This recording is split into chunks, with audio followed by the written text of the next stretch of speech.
Hi! Today is the second day of using this EB60 from Dr. Ayla na pump. And we're now here at the parking lot sa Gmall because I have client. But while on our way here, nagpump na ako para hindi sayang yung oras. So, for this one, as what I have told on my first shoot, na gamit ko to is diba tagka 20 minutes yung ano niya, yung nakaano na time for pumping. So, nagdadalawa ako. So, nagpo 40 minutes na ako if eto yung ginagamit ko. So, now, I'm bringing with me with the Mom Cozy bottle milk cooler.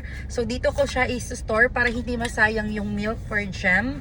Oh my god, this is can you help me? Okay, I'm having a hard time this one last night because I cannot remove the cover. So yeah, it's already January 14, 1:45 p.m. hapon na. Ayan, so we brought yung may laman and the empty one.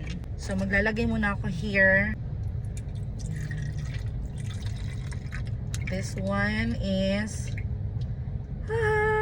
very cutesy. I like this one. Very soft lang siya talaga.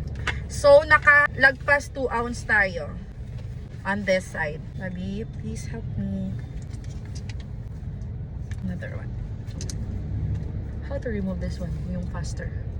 As fast. Dito sa gilid eh. Here. Dito mo alam.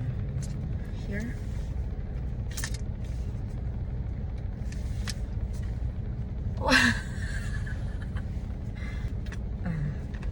Masyado lang siguro akong okay. Ay! Init ng milk ka.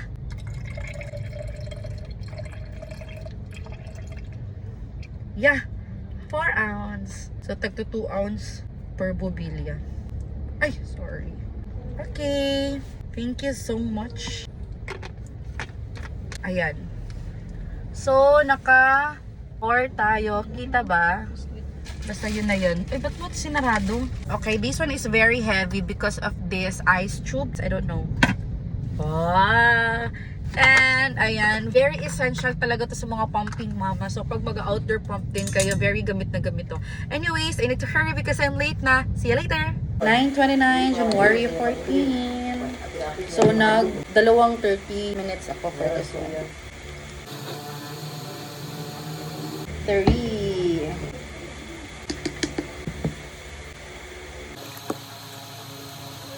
4 plus. Sayang. Okay. So, naka 4 plus tayo.